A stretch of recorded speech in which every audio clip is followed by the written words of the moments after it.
云云，你爸走了，有些话我就直说了。这房子，你一个未出嫁的姑娘，凭什么占着朝南最大的主卧？妈说的对，我要和琪琪结婚了，主卧必须腾出来给我们做新房。你马上搬去走廊尽头那间杂物间。让我搬？刘姨、林磊，你们是不是搞错了什么？搞错什么？这房子姓许，你迟早要嫁人，难道还想跟家里的男丁抢房产？你爸心疼你，惯着你不说你，但我这个做长辈的不能眼睁睁看着你这么不懂事儿，赶紧收拾，明天琪琪就要搬进来了，别逼我动手把那些破烂扔出去。听见没？搬走之前把主卧地板拖干净，琪琪闻不得你屋里那股穷酸味儿。好，我搬。早这么痛快不就完了，非得找骂。我忍让，是为了我爸能有个和睦的晚年，不是怕你们。既然你们非要演这出鸠占鹊巢，那我就陪你们演到底。哎呦，磊哥，你家这装修也太老土了吧？这沙发什么年代的呀？颜色这么暗，皮子都硬了，坐着一点都不舒服。还有这电视，屏幕这么小，怎么看电影啊？哎呀，琪琪来啦！快坐，快坐，一路累坏了吧？装修老怕什么？等你们结了婚，妈出钱，全屋给你们重新翻修。你喜欢什么欧式、法式，咱们就装什么风格，全听你的。这还差不多。喂，那个谁，许是吧？你没长眼睛啊？没看我带了这么多行李，还不赶紧过来帮我把箱子搬进主卧去？箱子下面有轮子，你自己没长手吗？还是说你残疾了，需要我帮你叫护工？你什么态度？阿姨，你看他，我可是你们家未来的儿媳妇，她一个迟早要嫁出去的外人，凭什么给我甩脸子？我不管，今天她不仅得给我搬行李，还得把我箱子里的贴身衣服都拿去手洗了，不然这婚我不结了，你们自己过吧。许柔，你是不是有病？谁给你的胆子这么跟琪琪说话的？赶紧给琪琪道歉，然后滚去卫生间把衣服洗了。阿姨，你看他多嚣张！这没名分的房子，我住着一点都不安心。万一哪天他发神经把我赶出去怎么办？我不住了！他敢！琪琪，你放心，这房子早晚是小磊的。许云就是个外人，等他这2天彻底走，我就找机会让你许叔把房产证改成小磊的名字。到时候这房子就是你们俩的，他连个落脚的地方都没有。真的？阿姨，你可别骗我！妈什么时候骗过你？这大平层只能是我儿子的，许云算个什么东西？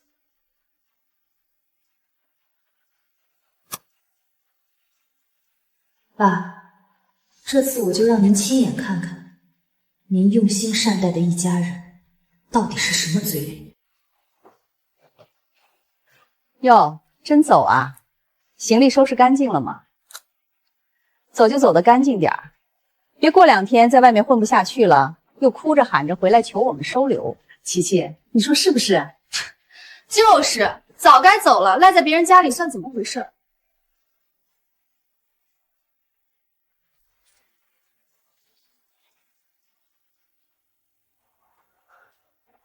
哎呀，云云，你这是干什么去？怎么还拿着行李箱啊？张姨，家里现在人多，有点挤，我出去住几天。云云啊，张姨知道你心里委屈，听张姨一句劝，一家人哪有隔夜仇？你退让一步，服个软，别让你爸回来夹在中间难做。你一个女孩子家搬出去住多不安全啊！张姨，我走不是退让，也不是赌气，那是为了什么？我是腾出地方，等着看看到最后，谁才是这个家真正的外人。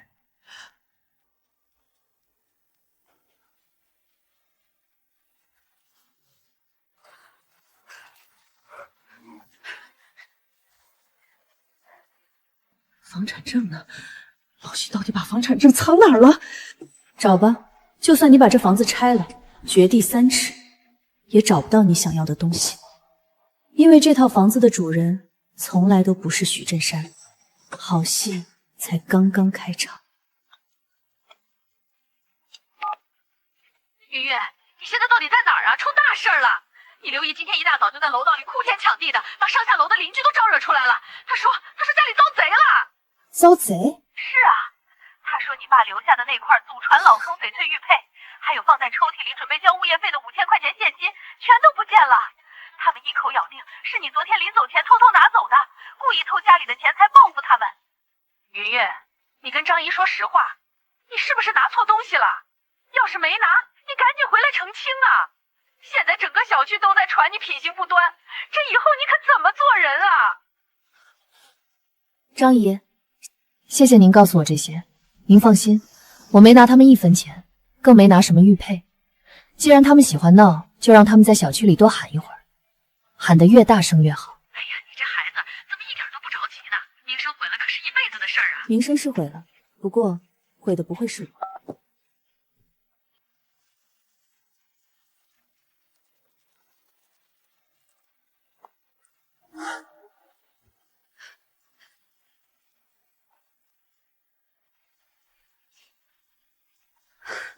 阿姨，这就是许叔叔那块祖传的玉佩，真漂亮啊！这信封里装的是现金。琪琪、小磊，你们听好了，光把他赶出去还不够，万一老许回来心软，又把他接回来怎么办？咱们得把事情做绝。妈，怎么做对啊？你们过来，到时候我们这样。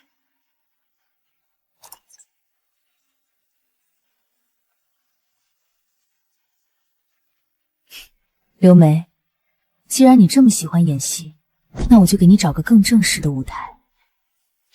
妈，这柜子里怎么全是许林的破烂啊？这衣服土的掉渣，还沾着这么大的衣帽间。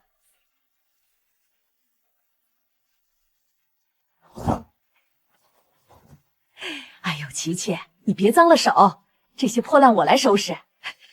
这竹啊，以后就是你和小磊的婚房，沾着外人的东西多晦气。妈，你动作快点，明天我就找人把这床垫换了。许林睡过的东西，我嫌恶心。还有墙上那些画，全给我撕了。知道了，知道了，我的小祖宗。咦，这什么东西？看着还挺值钱的。快放下！这是许云他那个短命亲妈留下的东西，不吉利啊！啊，这种东西他还放在主卧，真是有病！阿姨赶紧扔了，看着就瘆人。扔，马上就扔！琪琪啊，明天阿姨就带你去挑新家具，全换成你喜欢的欧式风格，好不好？这还差不多。你们现在扔掉的每一件东西，日后我都会让你们千百倍的赔偿。喂，雨啊，你现在在哪儿呢？吃饭了没有？我在外面吃过了。云云，你刘姨今天给我打了一下午的电话，哭得嗓子都哑了。你刘姨说，你因为小磊借用几天主卧的事儿，发了好大的脾气，连行李都搬走了，还说家里丢了东西，闹得很不愉快。爸，他是怎么跟您说的？他说他知道自己是个后妈，做事怎么都不对。他说只要你肯回家，他立刻带着小薛出去租房子，绝对不碍你的眼。云云啊，爸知道你委屈，但这几年你刘姨在这个家里没有功劳也有苦劳。小磊结婚是大事，咱们一家人有什么话不能好好说呢？你非要闹得离家出走，街坊邻居看着像什么样子？爸，我没有闹。没闹你搬出去干什么？听爸的话，明天就搬回去。你刘姨说了，只要你回去，就当没发生过。一家人和和气气的，比什么都强。好，我知道了，爸，您在外地注意身体，家里的事您别操心了，我会处理好的。爸，对不起，如果我现在揭穿他，您只会觉得是一场误会。只有让您亲眼看到他们把刀架在我的脖子上，您才会彻底醒悟。哎呦喂，琪琪，你这是怎么了？不知道，可能是昨天晚上那顿麻辣小龙虾不干净，今天早上起来就一直恶心，什么都吃不下，胃里翻江倒海的。小龙虾？哎呀，你这傻孩子，这哪里是吃坏了肚子，你这分明是有了呀！有什么了？怀孕了呀？你算算，你这例假是不是推迟了？这又恶心又吐的，绝对是喜脉！哎呦，我们老林家终于有后了！不是，阿姨，我真就是吃坏了肚子，肠胃炎犯了。胡说，你就是怀孕了，听见没有？你是不是傻？那个许云现在虽然搬出去了，但老许的心还在他那儿。咱们现在正缺一个把他彻底赶出家门的理由。您的意思是，只要你肚子里有了我们老林家的种，那就是许家的长孙。老许那个人最重子嗣，他就算再心疼女儿，也得乖乖把这套大房子过户给小磊当婚房。等房子到手了，你再随便找个借口说孩子没保掉，谁能拿我们怎么样？哎呦，阿姨，我这肚子还真有点不舒服呢，可能真是有小宝宝了。这就对了。喂，老许啊，大喜事儿啊，琪琪怀孕了，你要当爷爷了，这可是咱们家天大的喜事儿。不过琪琪现在怀着孕，正是需要静养的时候，可云云那脾气，老许不是我容不下云云，可许家现在要添丁进口了，总不能因为一个不懂事的大姑姐，把咱们的大孙子给折腾没了吧？你能不能劝劝云云，让她以后就别回这个家了？为了霸占房子，连假孕这种戏码都演出来了。喂，张律师，麻烦你准备好我全款购房的所有流水和产权证明。等我父亲彻底对他们死心的时候，就是我们收网的时候。等我父亲彻底对他们死心的时候，就是我们收网的时候。我的家从来不需要靠忍让来换取安稳，你们的好日子到头了。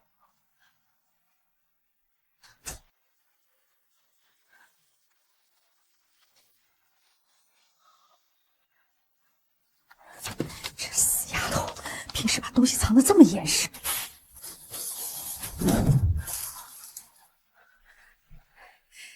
老天保佑，有了这个，我看你还怎么赖着不走。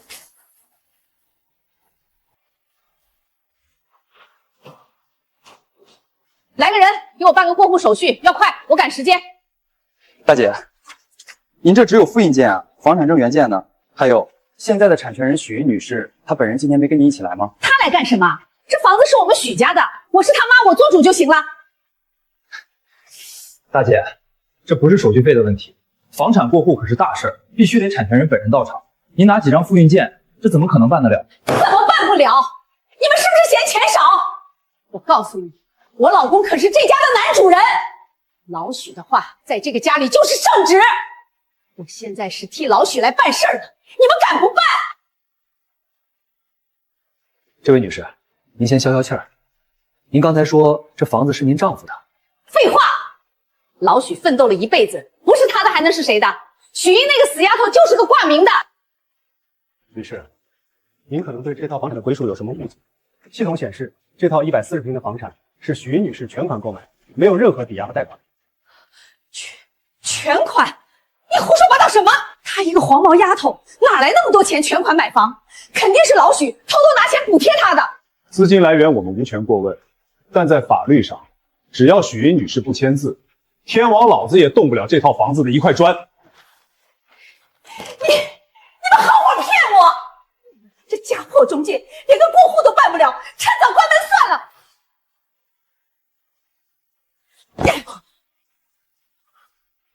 妈，你吃枪药了？过户办的怎么样了？我明天可就跟琪琪去发请帖了啊！房子名字不改，琪琪说她就不领证。办个屁！那个死丫头居然是全款买的房，中介说没有她的签字，谁也过户不了。阿姨，林磊，你们这是什么意思？合着你们一家人在这空手套白狼呢？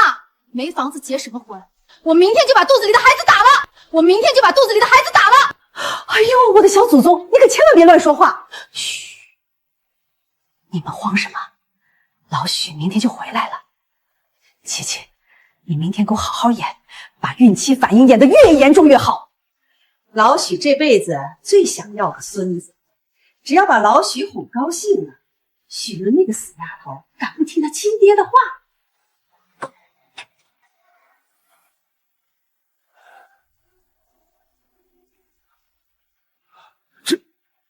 这是云云的东西。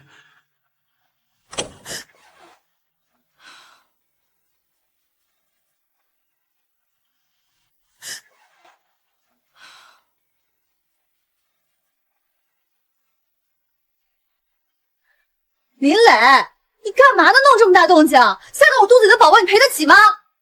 你是谁？你怎么睡在云云的房间里？阿姨，林姐，你们快出来啊！叔叔回来了！老许啊，你可算回来了！你再不回来，咱们这个家就要被拆了！你少给我哭！给我解释清楚，门外云云的行李是怎么回事？为什么会有外人睡在云云的房间里？云云人呢？老许，你先别发火，你听我慢慢跟你说啊。哎，云云那孩子脾气实在是太偏激了。小磊这不是要结婚了吗？琪琪又怀了咱们老许家的孙子，我就好声好气的跟云云商量，让她暂时搬到次卧去，把主卧让给孕妇养胎。谁知道她不仅不答应，还指着我的鼻子骂我，说我鸠占鹊巢。不可能！云云从小懂事，绝对不会无缘无故骂长辈。叔叔，我妈说的都是真的，许云就是个自私鬼。她不仅骂我妈，还骂琪琪肚子里的孩子是个野种。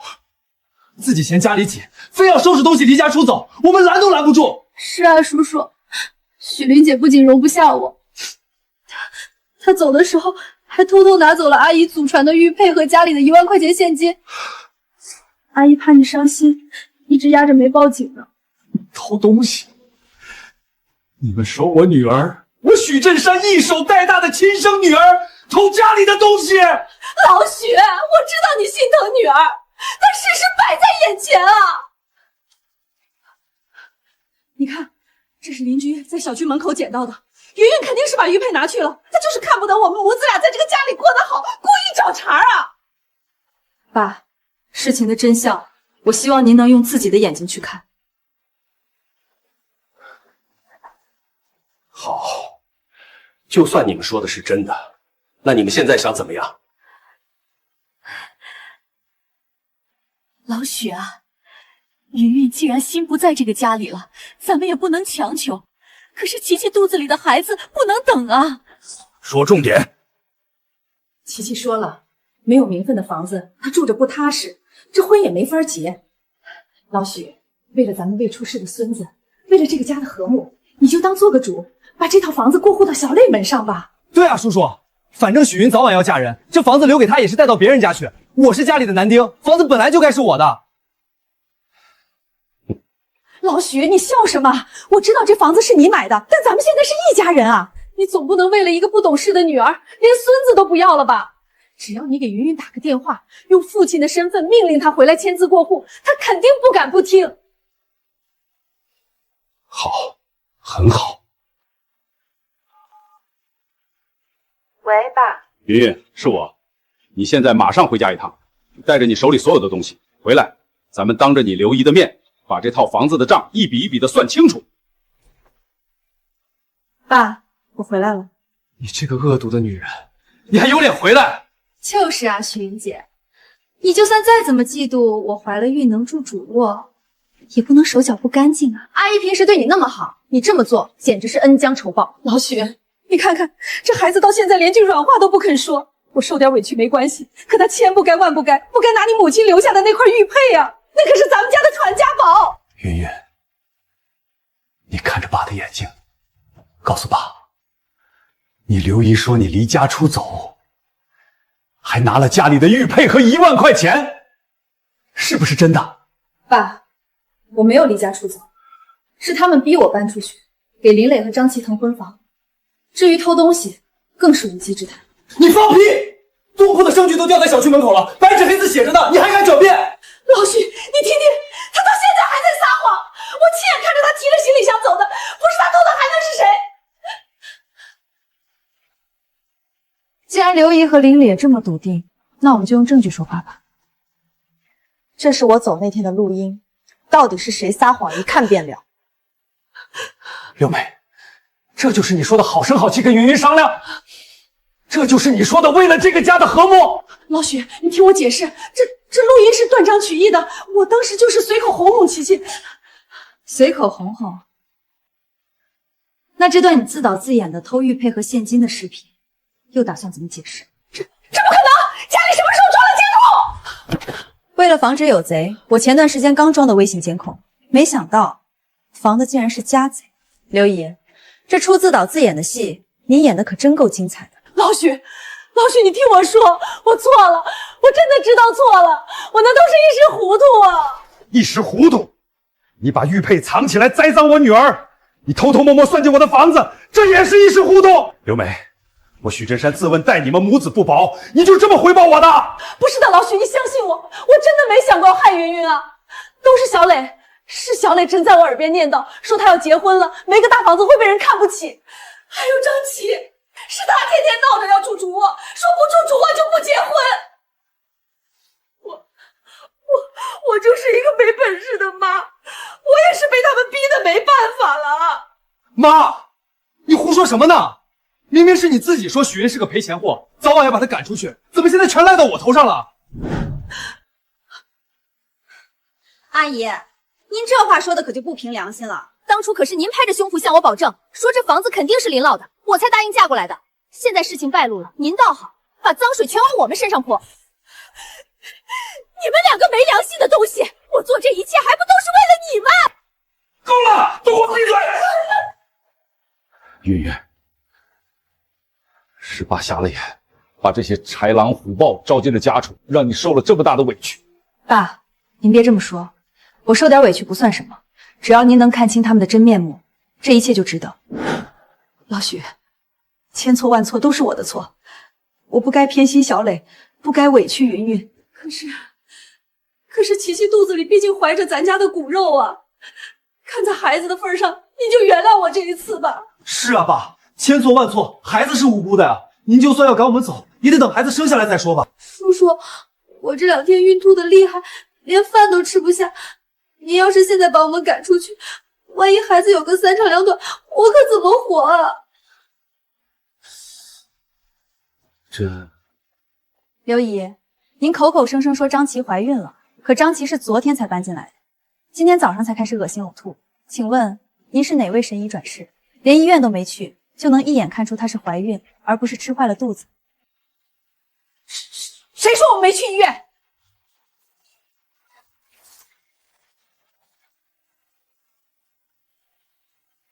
还好老娘早有准备。说吧，有什么要求？张琪25岁，就写孕6周，早孕反应强烈，需要静养保胎。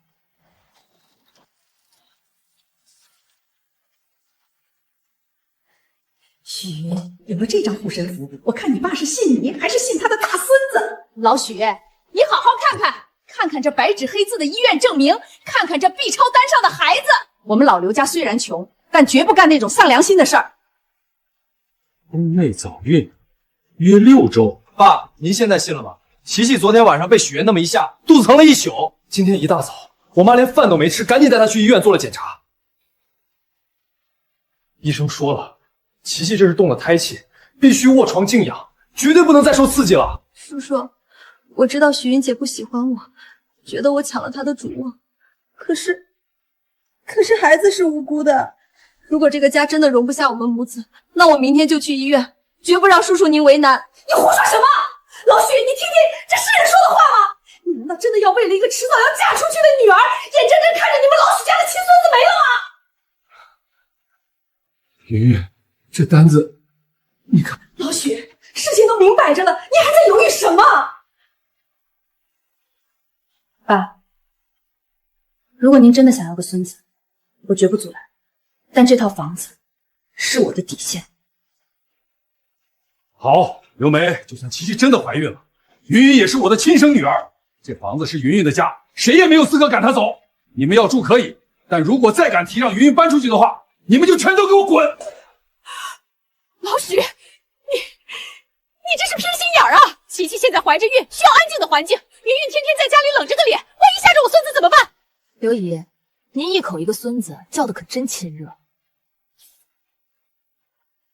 康明小诊所，刘姨，您一大早火急火燎的带他去检查，不去市里的3甲医院，反而跑去城中村一个连名字都没听过的私人小诊所。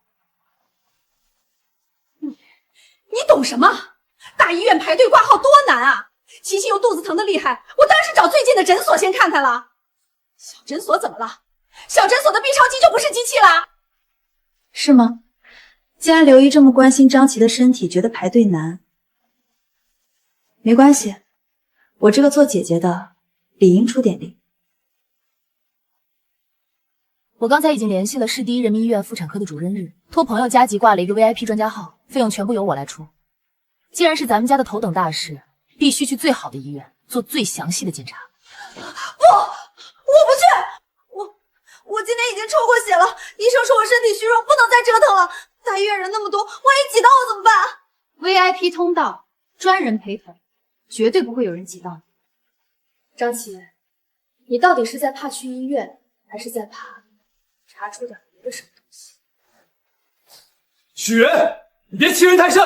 我媳妇儿说不去就不去，你凭什么安排我们？既然你们口口声声说怀孕了，那就拿出一份经得起查验的报告。如果你们不去市医院做检查，那就说明这张单子是假的。到时候不仅是假孕骗人、伪造医疗单卷，可是要负法律责任的。好了，收拾东西，现在就去医院。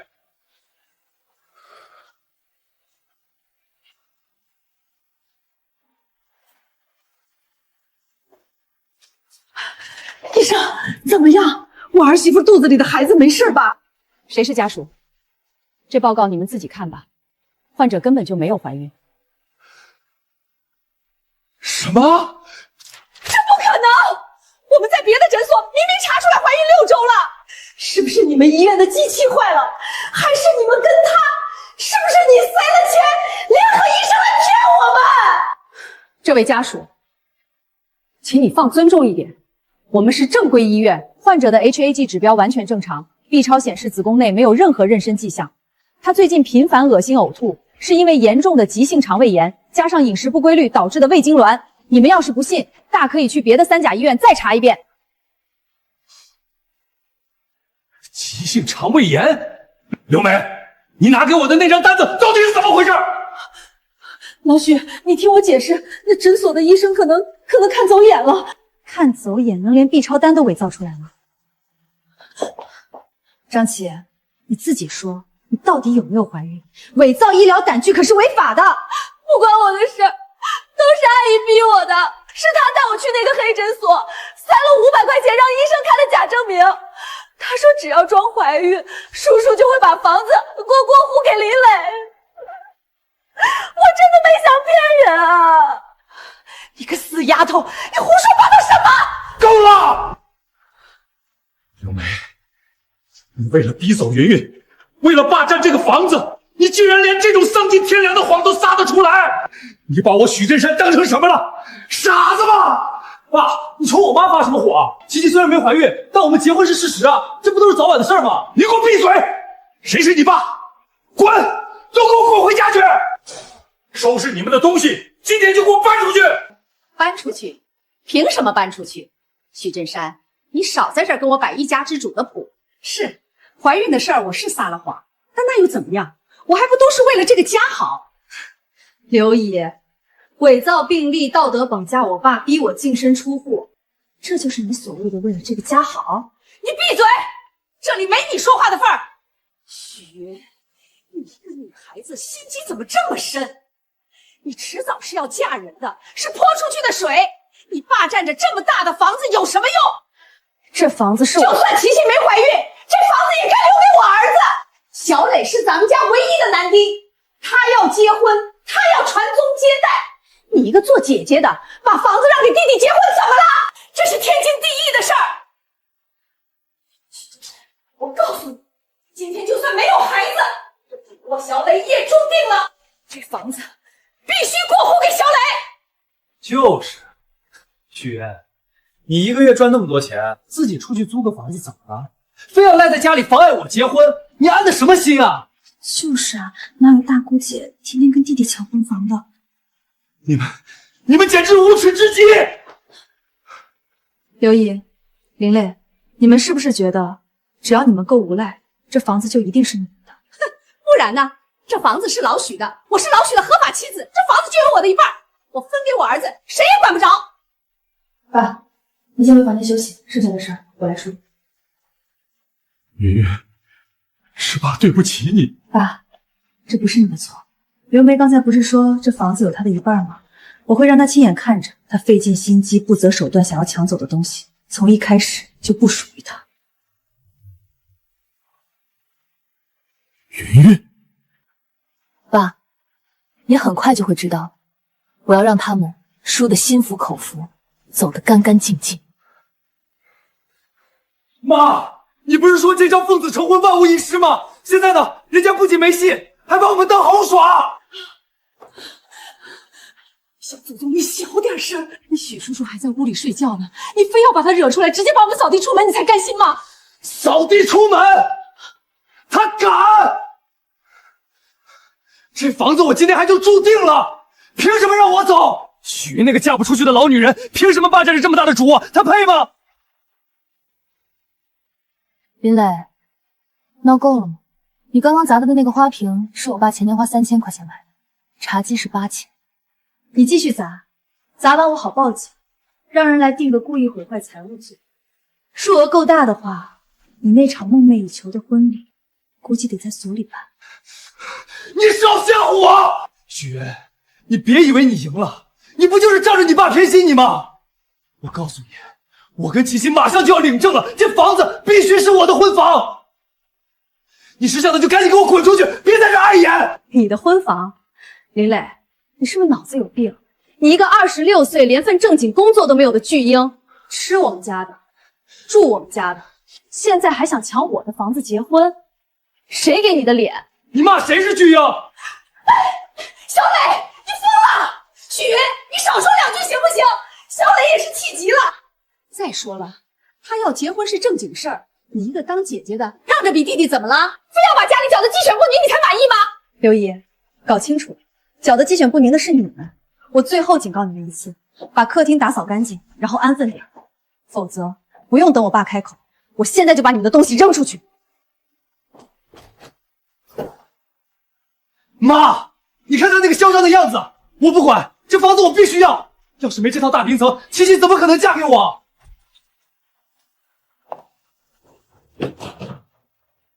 琪琪，你这是干什么？别碰我！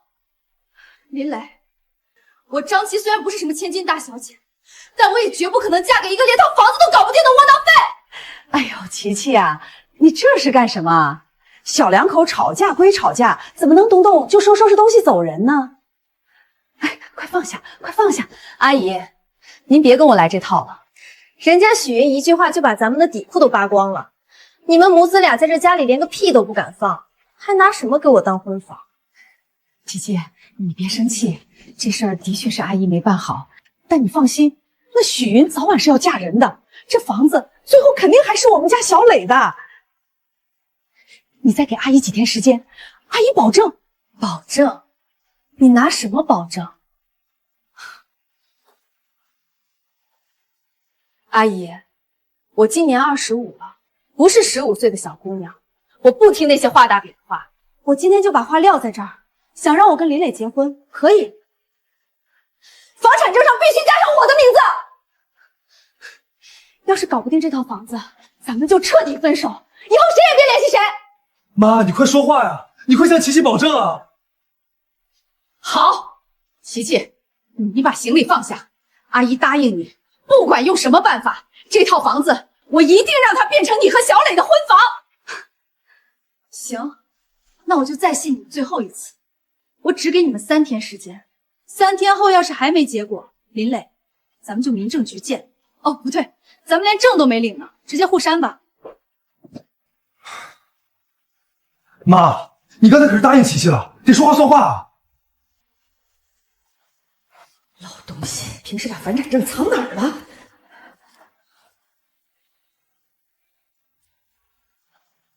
老东西，平时把房产证藏哪儿了？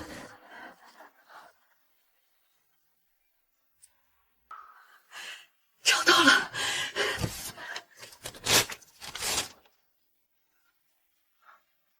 买荒人许云，付款方式一次性付清，总金额560万，这怎么可能？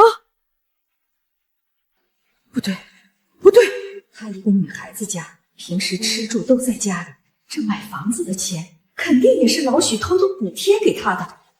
就算名字写的是她，这房子本质上还是许家的共同财产。好你个许云，表面上装的懂事孝顺，背地里却偷偷把许家的家产全都转移到自己名下。许云，你以为你把名字写在合同上就能瞒天过海了？这房子我不仅要抢过来，我还要让你身败名裂，乖乖的把它吐出来。老许啊，不是当大姐的说你，你看看你把你闺女惯成什么样了，霸占着家里的房子不放，连弟弟的婚事都要搅黄。今天必须让他把房子过户一半给小磊。大姐，云云不是那种不讲理的孩子，这中间肯定有误会。能有什么误会？老许，合同上白纸一字就他一个人的名字，他就是想把你大半辈子的积蓄和他亲妈的遗产全都独吞了。许云，你还敢带外人回来？爸、大姑、各位叔伯，既然刘梅口口声声说这套房子是用我爸的积蓄和我妈的遗产买的，说我霸占许家财产，那今天我们就把账算个明明白白。这位是陈律师，我的代理律师。各位好，我是许云女士的代理律师。关于这套140平米房产的归属权，我这里有完整的法律文件和资金流水证明。什么证明？你少拿几张破纸来糊弄我们！这房子就是老许出钱买的。刘女士，请您注意您的言辞，诽谤是需要承担法律责任的。这是这套房产的购房合同原件以及产权登记证书，如大家所见，所有权人仅有许云女士一人。那又怎样？名字是他的，钱可是许家的。这正是关键所在。这是一份经过公证的银行流水明细，看清楚，5年前560万全款全部来自许云女士的个人公司分红。不可能！他一个死丫头哪来这么多钱？银行流水带公章，许振山先生的账户根本没有大额转出，这房子从头到尾都只属于许云女士一个人。不可能，这绝对不可能！他一个丫头片子，怎么可能赚这么多钱？这肯定是假的，是你伪造的！刘女士，所有的银行流水均带有防伪码，随时可以去银行网点核验。如果您继续坚持这是伪造的，我们不建议在法庭上见。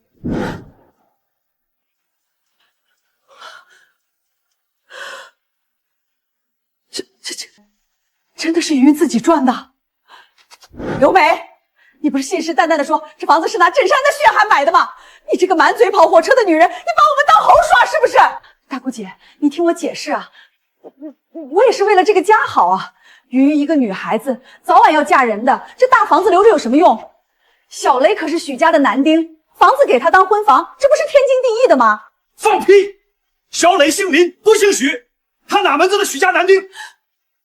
带着个拖油瓶嫁进许家，吃许家的，喝许家的，现在还想霸占云云自己花钱买的房子，你还要不要脸？就是，我们真是瞎了眼，居然信了你的鬼话。云云啊，叔错怪你了。这女人太有心机了，在家族群里天天哭诉，把我们都给骗了。那我妈也照顾了我爸这么多年，没有功劳也有苦劳吧？要套房子怎么了？老许，你听我说，我真的是一时糊涂啊！我就是太想让小磊结成婚了，我没有坏心的。老许，咱们好歹夫妻一场，你原谅我这一次吧。原谅你？刘梅，你摸着良心问问你自己，你嫁给我到底是为了跟我过日子，还是为了算计我女儿的财产？我没有，我真的没有。你没有？你趁我出远门，把我女儿赶出家门。你为了霸占房子，造谣我女儿偷东西，你甚至伪造你儿媳妇怀孕的假单子来逼我。你这一桩桩一件件，哪一件是人干的事儿？老头子，你别太过分了，我妈好歹伺候了你。你给我闭嘴！子良，现在立刻马上给我滚出云云的房子！我许振山真是瞎了眼，才会把你们招进家里。云云，你放心，明天一早我就去法院起诉离婚。这种蛇蝎心肠的女人，我绝不会再留她在身边多待一秒。你少在这装什么大义凛然，你以为你是个什么好东西？你一个丧偶的老头子，要钱没钱，要本事没本事。要不是看在你有一套大平层的份上，你以为老娘愿意伺候你这么多年？我每天给你洗衣做饭、端茶倒水，没有功劳也有苦劳。现在你一脚把我踢开，没门儿！图谋我女儿的房产，造谣生事，你还有理了？走，你现在就给我走！我不走！这房子虽然写的是许云的名字，但我嫁给了你，我就是这个家的女主人。许云，你可真是好深的心机呀！你明明全款买了这套房子，却故意瞒着所有人，装出一副寄人篱下的可怜样。你看着我为了小磊的婚事忙前忙后，看着我像个跳梁小丑一样到处找房产证，你心里是不是特别得意？刘阿姨，如果不是你贪得无厌，一心想要霸占不属于你的东西，我的心机又怎么会起作用？我给你留过体面，是你自己一步步把路走绝的。放屁！你就是个养不熟的白眼狼！你少在这里倒打一耙！刘梅，我告诉你，这婚我离定了，你1分钱也别想从我们许家拿走。好啊，想离婚是吧？想赶我走是吧？那咱们就耗着，只要我不签字，我看你怎么离。就是，我妈把青春都耗在你身上了，想让我们走。行啊，拿200万青春损失费来，不然我们就在这住一辈子，谁也别想好过。200万没有，但我给你找了几个老熟人。刘梅，你给我出来！开门！我知道你在里面，躲得过初一，躲不过15。今天你要是不把话说清楚，我就把这门给你卸了。妈，谁啊？别开门，千万别开门！云云，老许，求求你们别开门，就装作家里没人。好啊，你个不要脸的，果然躲在这里过好日子。疼！大姑姐，你放手，有话好好说。大姑姐，你们到底是什么人？你是刘梅新找的那个冤大头老公吧？我告诉你，我是刘梅前夫的亲姐姐，也就是她以前的大姑姐。你这个女人，我哥当年对你那么好，他查出尿毒症，你不仅不照顾他，还在他病重的时候偷偷转移了他卡里所有的看病钱，连我哥留给老娘的养老房都被你偷偷卖了。你胡说，我没有，那是他自愿给我的。自愿给你？我哥躺在重症监护室里，连话都说不出来，怎么自愿给你？你捐了他所有的救命钱，逼着他净身出户。你拿着我哥的买命钱，带着你儿子跑到这里来装贤妻良母骗人。刘梅，你晚上睡得着吗？我那是为了给小俊留条后路，他反正是个治不好的，是个无底洞。难道你要我们孤儿寡母跟着他一起饿死吗？你放屁！医生明明说了，只要按时透析，换肾的希望很大。是你停了医药费，拔了他的活命钱。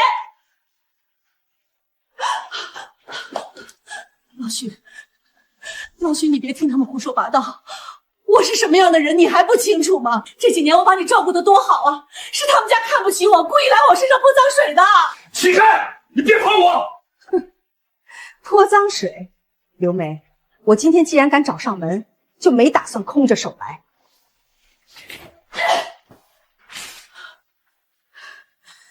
这是当年医院的催款单，这是你偷偷转移财产的银行流水明细，还有你跟那个买房中介的聊天记录。你前脚卖了我哥的房子，后脚就拿着钱去给你自己买了各种金首饰，还给你儿子报了什么狗屁贵族夏令营。妈，这都是真的。你以前跟我说，我爸是病死后没留下钱，我们才过得那么苦。小磊，你听妈解释，妈都是为了你啊！你别碰我！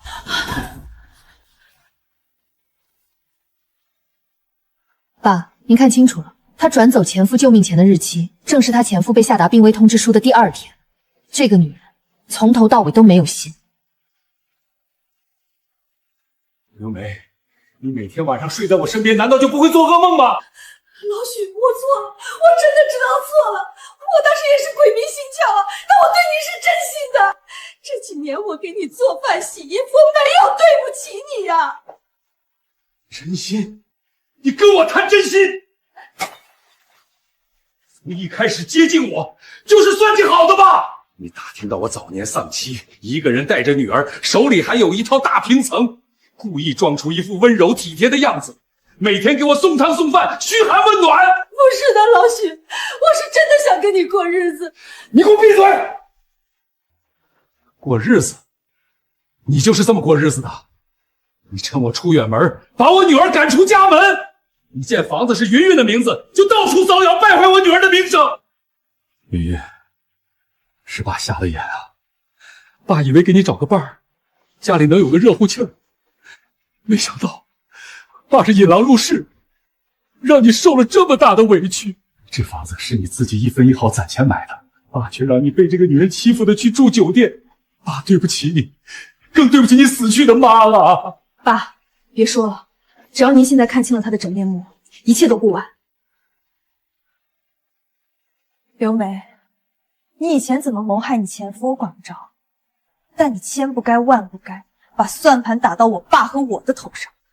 许云，你别得意。我不需要得意。喂，我家里有人非法迁入住宅，是非法毁坏贵重财物，金额巨大。另外，这里还有几位家属要实名举报一起多年前的涉嫌遗弃和侵占重病患者财产案。对，地址是……完了，全完了。刘梅，等处理完这里的烂摊子，我们就去民政局。你净身出户，给我滚出这个家！还有你们，带着你妈，立刻马上收拾你们的破铜烂铁，从我女儿的房子里滚出去！我不走！许振山，你想3言2语就把我打发了，没门儿！我嫁给你这几年，没有功劳也有苦劳。你想离婚可以，这套房子必须分我一半，再给我拿50万的青春试岁费，不然我就死在这个家里，让你们父女俩一辈子不得安宁。爸，跟这种人讲道理是没用的。你少拿这张破纸来唬我！是不是唬你？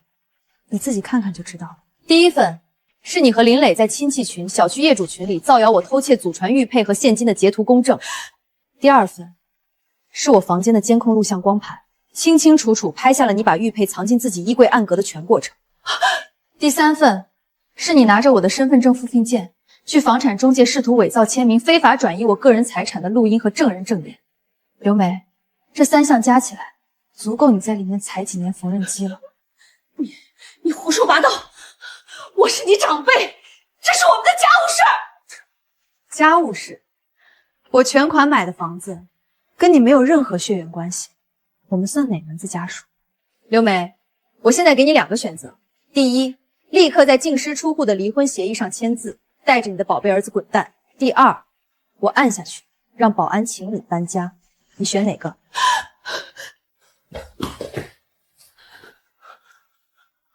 妈，我还年轻，我要是留了案底，我这辈子就全完了。你快签字啊！小磊，妈要是签了，咱们就什么都没了。命都没了，还要钱干什么？你还嫌害我不够惨吗？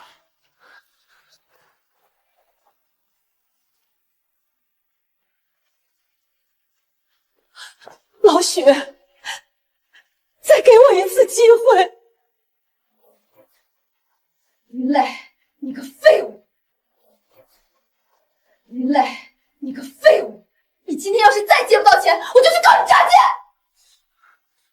你吼什么吼？要不是你当初非要买那个破包，老子能欠那么多钱吗？都怪你！你要是不去惹那个许伦，我们现在还舒舒服服的住在大平层里，我怎么摊上你这么个妈？你造了什么孽？云云，快洗手吃饭了，今天全是你爱吃的菜。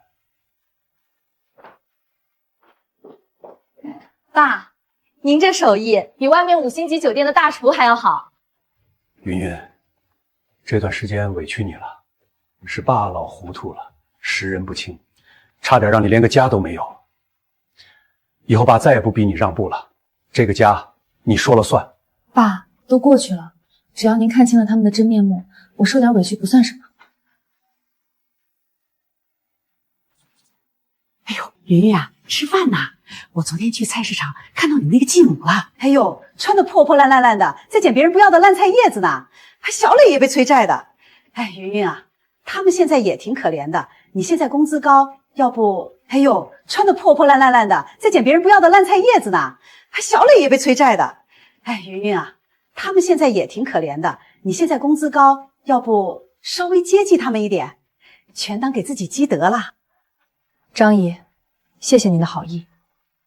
真正的家人，从不需要靠一味忍让、无底线妥协获取安稳。